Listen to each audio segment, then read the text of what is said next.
Hello guys, प्रगति मंत्रा में आपका स्वागत है। मैं मानविंद सिंह लेके आया हूँ उत्तर प्रदेश के परिवहन एवं संचार। राइट, जो अभी तक हमने क्लासेस पढ़ी हैं वो आपको सारी समझ में आई होंगी आई थिंक।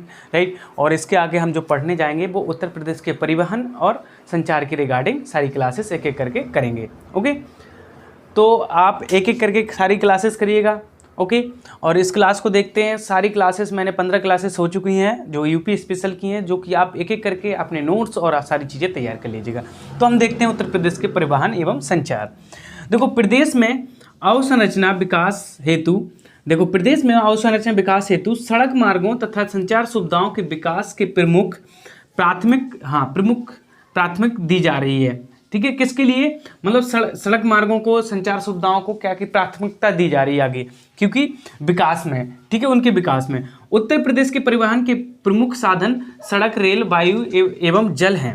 राइट, जो उनके प्रमुख है मतलब साधन हैं वो सड़क से, रेल से या जल से, इस तरीके से, या वायु से, ये उनके प्रमुख साधन हैं। उत्तर प्रदेश के सर्वप्रथम राष्ट्रीयकृत परिवहन उत्तर प्रदेश सर्वप्रथम राष्ट्रीयकृत परिवहन 15 मई 1947 को प्रारंभ हुआ था। जो उत्तर प्रदेश में जो सर्वप्रथम राष्ट्रीयकृत परिवहन जो प्रारंभ हुआ था वो कब? 15 मई 1947 को। ये डेट आपको याद रखनी चाहिए। ओके, तो इस तरीके से तो कुछ चीज़ें यहाँ समझने की कोशिश करिएगा कि जो उत्तर प्रदेश का डाटा है वो याद करना है हमें। राइट, क्योंकि वही हमारे लिए एग्जाम में पॉइंट ऑफ व्यू और इम्पोर्टेंट रहेगा। राइट, तो जैसे डाकघर, तो उत्तर प्रदेश में जो डाकघर की संख्या है 2020 से 21 तक, जो अभी तक का डाटा है वो है 17,000, कितना है याद रखो, 17,665। याद रखो, जो डाकघर की संख्या है वो कितनी है? 17,665। ओके, इतनी बात समझ गए। इसके बाद दूरदर्शन केंद्र कितने हैं? 3 है। दूरदर्शन केंद्र कितने हैं? 3 है। उसके बाद आकाशवाणी केंद्र कितने हैं? 13 है। एक एक करके याद करना। दूरदर्शन केंद्र 3, आकाशवाणी केंद्र 13। सर्वप्रथम हवाई डाक सेवा कब प्रारंभ की गई थी? तो वो की गई थी उत्तर प्रदेश में 1911 में की गई थी। ठीक है, कब, कहाँ से कहाँ? इलाहाबाद से नैनी। राइट, तो सर्वप्रथम डाक सेवा प्रारंभ जो हवाई डाक सेवा जिसे कहते हैं, जो प्रारंभ की गई थी वो की गई थी उत्तर प्रदेश में इलाहाबाद से नैनी 1911 में। ओके, इसके बाद उत्तर प्रदेश राजमार्ग प्राधिकरण कब स्टार्ट हुआ? उत्तर प्रदेश राज्य राजमार्ग प्राधिकरण कब स्टार्ट हुआ था? 2004 में स्टार्ट हुआ। ठीक है, इस चीज को आप याद रखिएगा। कुल सड़क मार्ग की लंबाई कितनी है? टोटल सड़क मार्ग की लंबाई कितनी है? 717,000 किलोमीटर है। 2021-22 का डाटा है, याद रखिएगा। 717,000 किलोमीटर, याद रखोगे कितना? 717,000 किलोमीटर। ठीक है, अब इसके बाद प्रदेश में राष्ट्रीय राजमार्ग की कुल लंबाई, जो प्रदेश में जो राष्ट्रीय राजमार्ग है उनकी टोटल लंबाई कितनी है? तो वो है 12,245 किलोमीटर। ये 31 दिसंबर 2021 का डाटा है, तो इसको याद रखिएगा। कब तक है? देखो, 12,245 किलोमीटर जो प्रदेश में राष्ट्रीय राजमार्ग की लंबाई, याद रखना। प्रदेश में राष्ट्रीय राजमार्ग की लंबाई कितनी है? 12,245 किलोमीटर है। इसके बाद राष्ट्रीय राजमार्गों की लंबाई की दृष्टि से देश का स्थान कौन सा है? देश में स्थान कौन सा है? जो उत्तर प्रदेश का स्थान है जो राजमार्गों की दृष्टि से, वो देश में उत्तर प्रदेश का जो स्थान है वो है द्वितीय स्थान। ओके, याद रखोगे तो दोबारा से समझने की कोशिश करिएगा। डाकघर टोटल 17,665, दूरदर्शन 3, आकाशवाणी केंद्र 13, सर्वप्रथम हवाई डाक सेवा 1911 में इलाहाबाद से नैनी। उत्तर प्रदेश में राजमार्ग प्राधिकरण कब स्टार्ट हुआ? तो 2004 में। कुल सड़क मार्ग की लंबाई, जो टोटल सड़क उत्तर प्रदेश की, उनकी लंबाई कितनी है? 717,000 किलोमीटर है। और प्रदेश में राष्ट्रीय राजमार्ग की कुल लंबाई कितनी है? 12,245 किलोमीटर। और राष्ट्रीय राजमार्ग की लंबाई की दृष्टि से देश में उत्तर प्रदेश का स्थान कौन सा है? तो वो है द्वितीय। इतना याद हो गया। इसके बाद प्रदेश से होकर गुजरने वाला सबसे लंबा राजमार्ग है वो कौन सा है? राष्ट्रीय राजमार्ग, तो मैं आपको बताना चाहूंगा वो है NH-19। कौन सा है? NH-19 जो प्रदेश का सबसे लंबा राष्ट्रीय राजमार्ग है। कहां से कहां तक? दिल्ली से कोलकाता। ठीक है, प्रदेश से गुजरने वाला। तो प्रदेश से सबसे बड़ा राजमार्ग कौन सा गुजरता है? NH-19 गुजरता है, जिसकी सबसे ज्यादा लंबाई है वो है NH-19, याद रखिएगा। ठीक है, उत्तर प्रदेश राज्य सड़क परिवहन निगम की स्थापना, जो उत्तर प्रदेश का राज्य परिवहन सड़क निगम है उसकी जो स्थापना हुई थी वो हुई थी बेटा 1972 में। कब हुई थी? 1972 में हुई थी। ओके, एक एक चीज याद करके, तो इतना डाटा याद हो गया। प्रदेश से होकर गुजरने वाला सबसे बड़ा राष्ट्रीय राजमार्ग कौन सा है? NH-19। और प्रदेश की में राज्य की सड़क परिवहन की स्थापना जो हुई थी वो कब हुई थी? 1972 में। ओके, इतनी बात समझ में आ गई। अब यमुना एक्सप्रेस वे को अब हम क्या करेंगे, एक एक जो वे हैं, राइट, जो राष्ट्रीय राजमार्ग हैं उनको पढ़ेंगे एक एक करके। तो पहला देखेंगे यमुना एक्सप्रेस वे। ओके, तो यमुना एक्सप्रेस वे को देखिएगा, इसकी जो कुल लंबाई है, याद रखो, कुल लंबाई कहाँ से कहाँ तक? ग्रेटर नोएडा से आगरा तक। कहाँ से? ग्रेटर नोएडा से आगरा, जिसे गौतम बुद्ध नगर कहते हैं ना, ग्रेटर नोएडा से आगरा तक है। कितनी है? 165 किलोमीटर है। 165.537 किलोमीटर, या 165 या 165 किलोमीटर। तो 165.537 किलोमीटर जो किसकी? यमुना एक्सप्रेस की लंबाई है। कहाँ से? ग्रेटर नोएडा से आगरा तक की लंबाई। ओके, अब इसके बाद यमुना एक्सप्रेस वे, जो यमुना एक्सप्रेस वे का पूर्व नाम ताज एक्सप्रेस वे होता था, ठीक है। और इसके अंतर्गत आने वाले जिले, राइट, क्या कौन कौन? गौतम बुद्ध नगर, अलीगढ़, मथुरा, हाथरस एवं आगरा। कौन कौन? याद रखो, गौतम बुद्ध नगर, अलीगढ़, मथुरा, हाथरस। देखो वहां से यहाँ से चलेंगे तो ग्रेटर नोएडा या गौतम बुद्ध नगर, ठीक है, अलीगढ़, उसके बाद हाथरस, उसके बाद आगरा, ये इसके अंतर्गत आने वाले, और मथुरा भी है।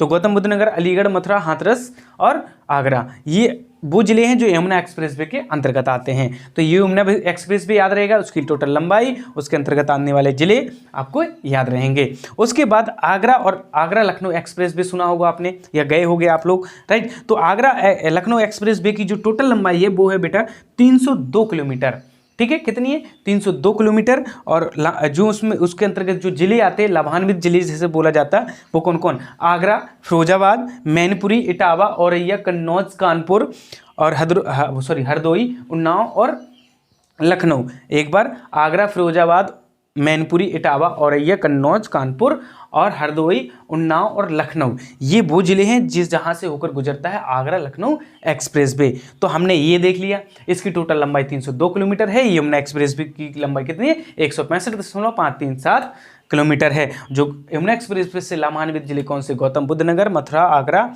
अलीगढ़ और हाथरस, हाँ, ये उसके लाभान्वित जिले हैं, ठीक है। तो इस प्रकार से ये मैंने सारी चीज़ें समझा दी, आपको समझ में आ गई होंगी। अब इसके बाद एक एक करके सारे एक्सप्रेस वे, जो राष्ट्रीय राजमार्ग जो उत्तर प्रदेश में है, उनको हम एक एक करके पढ़ेंगे, ठीक है। तो इतना नोट कर लीजिएगा एक एक करके, इसके आगे चलते हैं। हाँ, तो इतना देख लिया था, राइट। अब इसके बाद मैंने कहा था एक एक एक्सप्रेस वे को लेंगे, उठा के देखते हैं, ठीक है। सबको पहला देखते हैं गंगा एक्सप्रेस वे को, ठीक है। गंगा एक्सप्रेस वे को देखने से पहले सबसे पहले उसकी लंबाई देखते हैं। तो लंबाई कितनी है गंगा एक्सप्रेस वे की? तो वो है 594 किलोमीटर। कितनी है? 594 किलोमीटर। ये हो गई गंगा एक्सप्रेस वे की लंबाई। लाभान्वित जिले कौन कौन है गंगा एक्सप्रेस वे से? तो देखिएगा, मेरठ, हापुड़, बुलंदशहर, अमरोहा, संभल, बदायूं, शाहजहांपुर, हरदोई, उन्नाव, रायबरेली, प्रतापगढ़, प्रयागराज। मतलब समझने की, गंगा तो मतलब प्रयागराज तक जाएगा, ये तो पता है। तो मेरठ, हापुड़, बुलंदशहर, अमरोहा, संभल, बदायूं, शाहजहांपुर, हरदोई, उन्नाव, रायबरेली और प्रतापगढ़ और प्रयागराज, ये इसके लाभान्वित जिले हैं। इसका विशेषता इसकी क्या है कि उत्तर प्रदेश के पश्चिमी भाग मेरठ को पूर्वी भाग प्रयागराज से जोड़ने हेतु प्रोजेक्ट को मंजूरी थी। इसमें क्या था कि जो मेरठ था वो पश्चिमी भाग था, राइट। उत्तर प्रदेश का पश्चिमी भाग को किसमें? उत्तर प्रदेश के पूर्वी भाग प्रयागराज से जोड़ने का प्रोजेक्ट था ये, ठीक है। तो याद रखिएगा। तो गंगा एक्सप्रेस वे, इसकी जो टोटल लंबाई है 594 किलोमीटर, ठीक है। सब काफ़ी बड़ा है ये एक्सप्रेस वे, ठीक है, 594 किलोमीटर। और इसके जो जिले हैं वो कौन कौन हैं? वो है जो लाभान्वित जिले हैं जो इसके अंतर्गत आते हैं, मेरठ, हापुड़, बुलंदशहर, अमरोहा, शाहजहांपुर, संभल, बदायूं, हरदोई और प्रतापगढ़ और प्रयागराज और उन्नाव, रायबरेली, हाँ, ये दोनों। और तो ये इसके लाभान्वित जिले हैं। और विशेष क्या है इसकी? विशेषता है कि ये उत्तर प्रदेश के पश्चिमी भाग, मतलब जो मेरठ है उसको पूर्वी भाग उसको पूर्वी भाग से जोड़ने का काम करता है। पूर्वी भाग कौन? प्रयागराज, ठीक है। इसको समझ गए। इसके बाद देखते हैं पूर्वांचल एक्सप्रेस वे, राइट। दूसरे नंबर का है पूर्वांचल एक्सप्रेस वे, जो काफ़ी फेमस एक्सप्रेस वे है। तो इसकी लंबाई है जो कितनी है? 341 किलोमीटर। कितनी है बेटा? 341 किलोमीटर लगभग है, मतलब फिक्स तो नहीं बता सकता, बट लगभग 341 किलोमीटर है। और एक गाजीपुर से लखनऊ के मध्य विकसित किया गया। कहाँ से? गाजीपुर से लखनऊ के मध्य, ठीक है।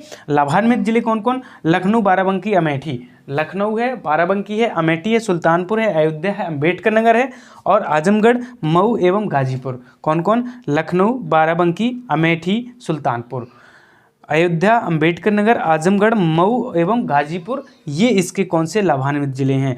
तो भाई पूर्वांचल एक्सप्रेस वे में कौन कौन? लखनऊ, बाराबंकी, अमेठी, सुल्तानपुर, अयोध्या, अंबेडकर नगर, आजमगढ़ और मऊ और गाजीपुर, ये क्या पूर्वांचल एक्सप्रेस वे से लाभान्वित जिले हैं। आपको नोट कर लेना, एक एक करके आप लिखोगे तो आराम से याद हो जाते हैं। ओके, फिर देखते हैं अपना बुंदेलखंड एक्सप्रेस वे, राइट। तो बुंदेलखंड एक्सप्रेस वे अभी रिसेंट आपको पता है इसका उद्घाटन हुआ था, राइट। तो इसकी जो लंबाई है बुंदेलखंड एक्सप्रेस वे की वो है 296.07 किलोमीटर, ठीक है।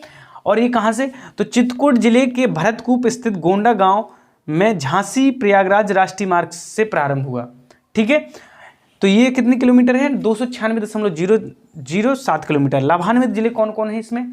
चित्रकूट, बांदा, महोबा, जालौन, औरैया, इटावा, राइट। ये इसके हैं। देखो चित्रकूट, बांदा, हमीरपुर, जो बुंदेलखंड के जो चीज़ें हैं, चित्रकूट है, बांदा है, महोबा है, हमीरपुर है, जालौन है, औरैया है और इटावा।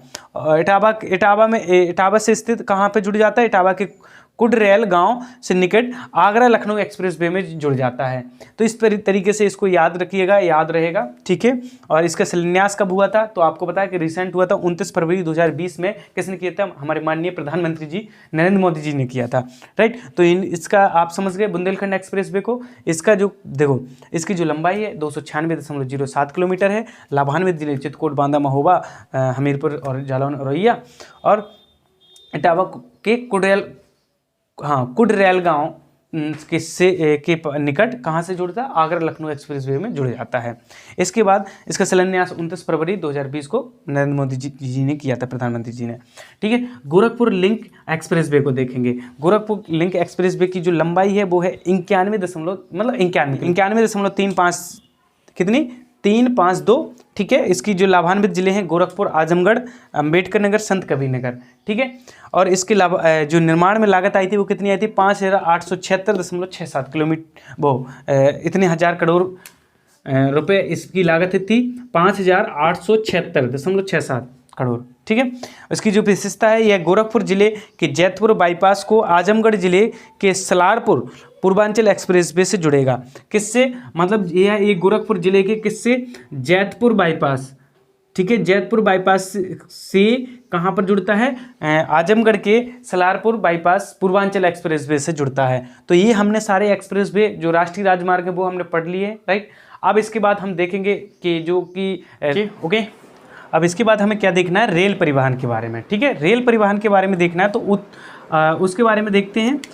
पहले पॉइंट देखते हैं। उत्तर पूर्वी रेलवे का मुख्यालय, जो उत्तर पूर्वी रेलवे का जो मुख्यालय है वो कहाँ पर है? गोरखपुर में है। बहुत अच्छा पॉइंट है। उत्तर पूर्वी रेलवे का जो मुख्यालय है वो कहाँ पर है? गोरखपुर में है। इसके आगे देखेंगे केंद्रीय रेलवे विद्युतीकरण, क्या? केंद्रीय रेलवे विद्युतीकरण संगठन का मुख्यालय, केंद्रीय रेल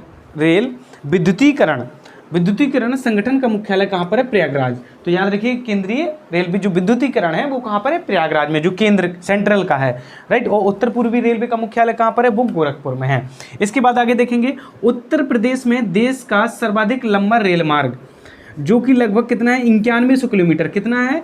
9100 किलोमीटर, जो पूरे भारत के रेल नेटवर्क का 14% है। तो उत्तर प्रदेश में देश का सर्वाधिक रेल नेटवर्क है, ठीक है। सबसे लंबा रेल नेटवर्क है जो देश के टोटल रेल नेटवर्क से कितना परसेंट है? 14% है, जिसकी लंबाई कितनी है? 9100 किलोमीटर। ओके, इतनी बात समझ गए। इसके बाद उत्तर प्रदेश के कुल रेल प्रभाग, मतलब रेल डिवीजन जिसे कहते हैं, डिवीजन बोलते हैं ना, हाँ, रेल प्रभाग कितने हैं? तो उत्तर प्रदेश के जो टोटल रेल प्रभाग हैं वे हैं 9। ओके, ये बात समझिए। इसके बाद प्रदेश में प्रथम रेलगाड़ी चलाई गई थी। कब चलाई गई थी प्रदेश में प्रथम रेलगाड़ी? तो 1859 ईस्वी में चलाई गई थी बेटा। कब चलाई गई थी? 1859 ईस्वी में चलाई गई थी। कहाँ से कहाँ? इलाहाबाद टू कानपुर। कहाँ से? प्रयागराज। अब तो प्रयागराज कहते हैं ना, तो प्रयागराज टू कानपुर चलाई गई थी, ठीक है। अब इसके बाद आगे देखते हैं राष्ट्र की पहली सेमी हाई स्पीड ट्रेन। जो राष्ट्र की पहली सेमी हाई स्पीड ट्रेन कौन सी थी? तो वो थी गतिमान एक्सप्रेस। कौन सी थी बेटा? गतिमान एक्सप्रेस। ओके, इसके बाद आगे देखेंगे उत्तर मध्य रेलवे की लाइन क्षमता उपयोग।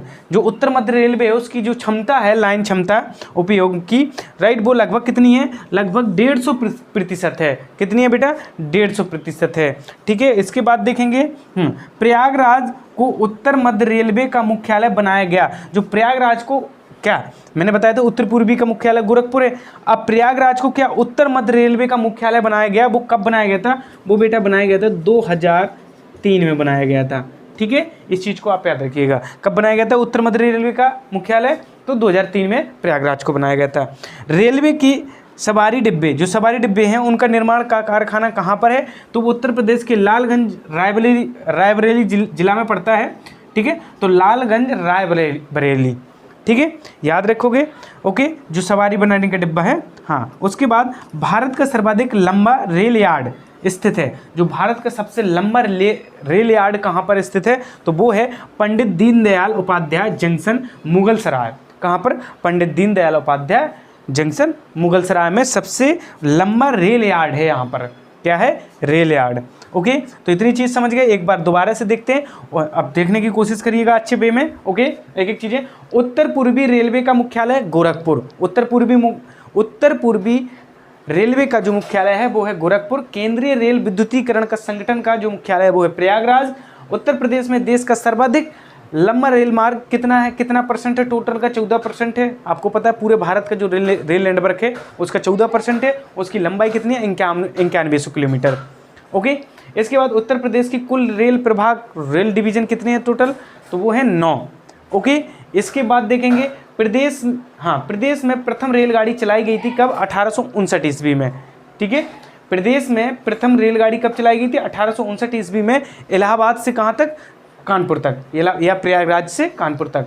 ओके, राष्ट्र की पहली सेमी हाई स्पीड ट्रेन कौन सी है? गतिमान express. Okay, Uttar Pradesh railway की लाइन क्षमता का उपयोग कितना है? 150% है कि नहीं? लगभग 150% है जो लाइन क्षमता का उपयोग का लाइन क्षमता, वो सॉरी, उत्तर मध्य रेलवे की लाइन क्षमता उपयोग है जो लगभग 150% है। प्रयागराज को उत्तर मध्य रेलवे का मुख्यालय बनाया गया। कब बनाया गया? 2003 में बनाया गया था। रेलवे की सवारी डिब्बे, जहाँ जो सवारी डिब्बे बनते हैं वो कौन सी जगह है? वो है लालगंज रायबरेली। ओके, इसके बाद भारत का सर्वाधिक लंबा रेल यार्ड कहाँ पर स्थित है? तो वो है पंडित दीनदयाल उपाध्याय जंक्शन, मुगल सराय। कौन? पंडित दीनदयाल उपाध्याय जंक्शन, मुगल सराय में है। ठीक है, इसके बाद ये हो गया अपना रेल परिवहन, सारे पॉइंट तैयार हो गए। ओके, अब देखते हैं जल परिवहन। तो जल परिवहन के 2 पॉइंट हैं जो इंपॉर्टेंट हैं। ठीक है, तो दोनों को ध्यान दीजिए। देश का सबसे लंबा राष्ट्रीय जलमार्ग कौन सा है? अगर क्वेश्चन आ जाए कि देश का सबसे लंबा सबसे लंबा राष्ट्रीय जलमार्ग कौन सा है, तो वह है राष्ट्रीय जलमार्ग संख्या 1। कौन सा है? राष्ट्रीय जलमार्ग संख्या 1। याद रखोगे कि नहीं? ठीक है, दूसरा देखेंगे। राष्ट्रीय जलमार्ग 1 है, जो संख्या 1 है, वो कहाँ से कहाँ तक है? तो वो प्रयागराज से हल्दिया। कहाँ है? प्रयागराज से हल्दिया तक है। ठीक है, याद रखोगे कि नहीं? हाँ, इसकी कुल लंबाई कितनी है? 1620 किलोमीटर है। कितनी है बेटा? 1620 किलोमीटर है और गंगा नदी से होकर गुजरती है। तो ये जो है जलमार्ग है, एक बार समझिए। देश का सबसे बड़ा राष्ट्रीय जलमार्ग कौन सा है? तो वो है राष्ट्रीय जलमार्ग 1। ठीक है, राष्ट्रीय जलमार्ग कहाँ से कहाँ तक? प्रयागराज से हल्दिया तक है और इसकी जो टोटल लंबाई है वो है 1620 किलोमीटर और गंगा नदी से गुजरता है। तो इस प्रकार से जल परिवहन देख लिया, रेलवे परिवहन देख लिया, नोट कर लीजिएगा। इसके बाद देखेंगे वायु परिवहन। ठीक है, तो सारी चीज़ें, इतना हो गया था। ठीक है, सभी बच्चों का। ओके, तो अब क्या देखते हैं हम? वायु परिवहन के रिगार्डिंग देखने जा रहे हैं। ठीक है, तो अब इसको देखेंगे बड़े ध्यान से। तो कुछ वायु परिवहन के कुछ प्रमुख तथ्य हैं, देखिएगा। प्रमुख हम क्या करेंगे? अंतर हवाई अड्डे देखेंगे, और प्रमुख हवाई अड्डे देखेंगे। तो प्रमुख अंतर्राष्ट्रीय हवाई अड्डे क्या देखना? अंतर्राष्ट्रीय हवाई अड्डों के बारे में देखना। तो एक एक करके देखिएगा। ओके, बड़े ध्यान से देखिएगा। तो पहला कौन सा है? पहला है चौधरी चरण सिंह अंतर्राष्ट्रीय हवाई अड्डा। देखिएगा, चौधरी चरण सिंह अंतर्राष्ट्रीय हवाई अड्डा, जो कि कहाँ पर है? इसको अमौसी हवाई अड्डा भी बोलते हैं, वो लखनऊ में स्थित है। याद रखिएगा। ठीक है, तो चौधरी चरण सिंह अंतर्राष्ट्रीय हवाई अड्डा हम क्या करेंगे? एक एक करके देखेंगे। प्रमुख अंतर्राष्ट्रीय हवाई अड्डे, फिर प्रमुख हवाई अड्डे और उनसे कुछ जुड़ी हुई जानकारी। ओके। तो प्रमुख अंतर्राष्ट्रीय हवाई अड्डे, तो पहला कौन सा है, चौधरी चरण सिंह अंतर्राष्ट्रीय हवाई अड्डा, जिसे अमौसी हवाई अड्डा के नाम से जानते हो, जो कि लखनऊ में स्थित है। ओके, ये बात समझ गए। इसके बाद दूसरा कौन सा, लाल बहादुर शास्त्री अंतर्राष्ट्रीय हवाई अड्डा, जो कि बाबतपुर हवाई अड्डा के नाम से भी जाना जाता है। तो लाल बहादुर शास्त्री अंतर्राष्ट्रीय हवाई अड्डा जो कि कहाँ पर है, वाराणसी में है। कहाँ पे बेटा, वाराणसी में है। ओके, इसको भी याद रखिएगा। फिर चलते हैं अगला, खुशीनगर अंतर्राष्ट्रीय हवाई अड्डा, जो कि कहाँ पर है, खुशीनगर में है। तो खुशीनगर अंतर्राष्ट्रीय हवाई अड्डा कहाँ पर है, खुशीनगर में है। ठीक है, इसके बाद चलते हैं नोएडा इंटरनेशनल ग्रीनफील्ड एयरपोर्ट, जो कि निर्माणाधीन है। राइट, नोएडा इंटरनेशनल हवाई अड्डा बन रहा है अभी, राइट, जो कि निर्माणाधीन है। तो वो कहाँ पर है, जेवर गौतम बुद्ध नगर में बनेगा। कहाँ पर बन रहा है, जेवर गौतम बुद्ध नगर में। ठीक है, इसके बाद जो अगला है, मर्यादा पुरुषोत्तम श्री राम अंतर्राष्ट्रीय हवाई अड्डा, जो कि आप समझ गए होंगे, इसे फैजाबाद हवाई अड्डा के नाम से भी जानते हैं।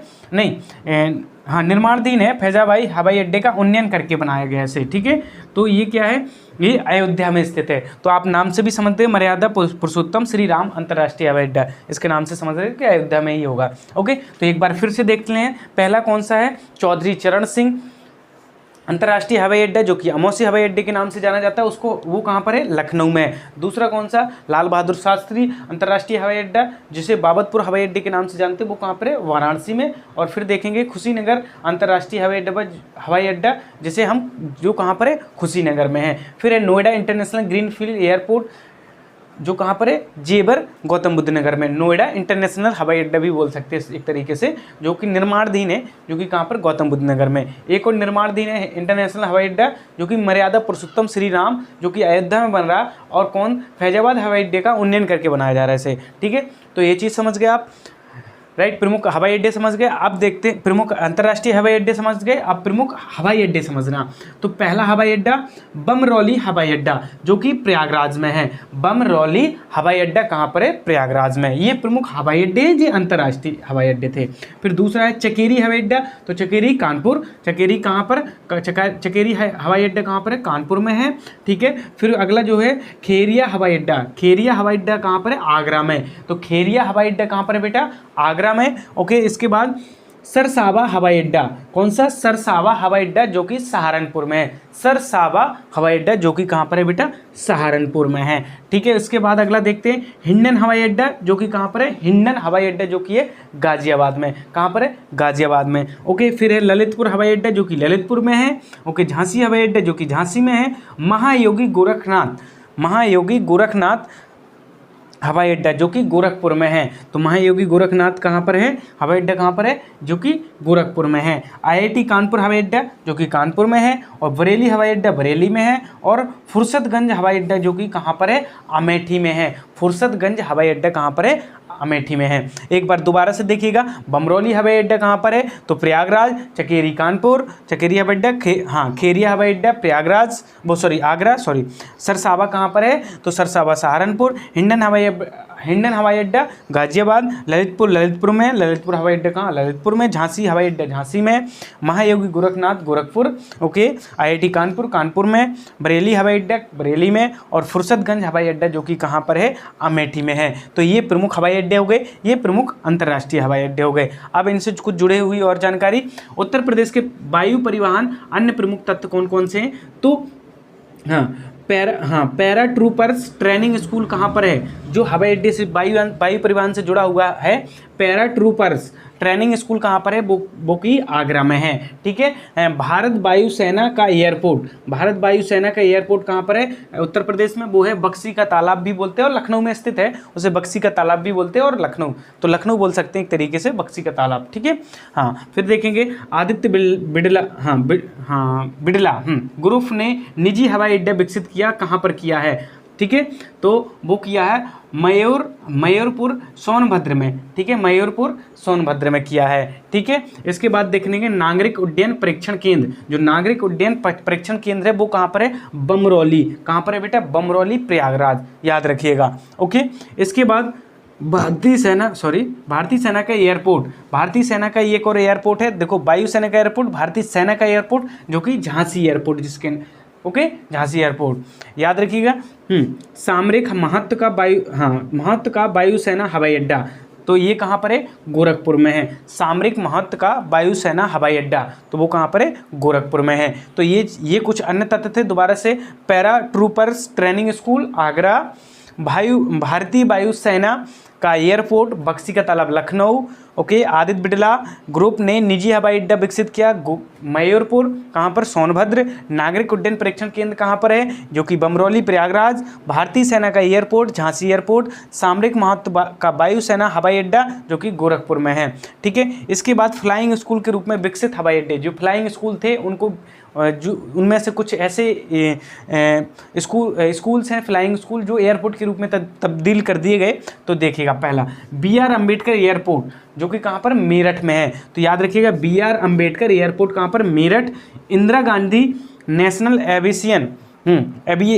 एविएशन, ठीक है, एविएशन एकेडमी कहाँ पर है, अमेठी, जो कि फुर्सतगंज में है, ठीक है। याद रखिएगा, अमेठी फुर्सतगंज। और सैफई एयरपोर्ट, तो सैफई में है। अलीगढ़ एयरपोर्ट। इनको क्या किया, इनको फ्लाइंग स्कूल थे, इनको चेंज कर दिया गया एयरपोर्ट के रूप में। कौन कौन, BR अम्बेडकर जो मेरठ वाला है, okay. Indira Gandhi national aviation academy है, ओके। उसके बाद सैफई एयरपोर्ट और अलीगढ़ एयरपोर्ट। तो ये जो 4 हैं इनको याद रखिएगा। ये क्या किस में, एयरपोर्ट में बदला गया, ये फ्लाइंग स्कूल थे। एक बार फिर, BR Ambedkar, okay, BR Ambedkar airport Meerut. Indira Gandhi national aviation, ठीक है, एकेडमी है अमेठी फुर्सतगंज की, ठीक है, सैफई वाला और अलीगढ़ वाला। तो ये कौन से फ्लाइंग स्कूल हैं जो एयरपोर्ट के रूप में तब्दील कर दिए गए। तो दोबारा से एक बार अच्छे वे में देखना, मैं एक एक करके फिर बताता हूँ। हाँ, यहाँ से स्टार्ट करते हैं, याद करना, बार बार मैं यही बोल रहा हूँ। प्रमुख हवाई अड्डे पढ़ने हैं हमें, अंतर्राष्ट्रीय हवाई अड्डे याद करो।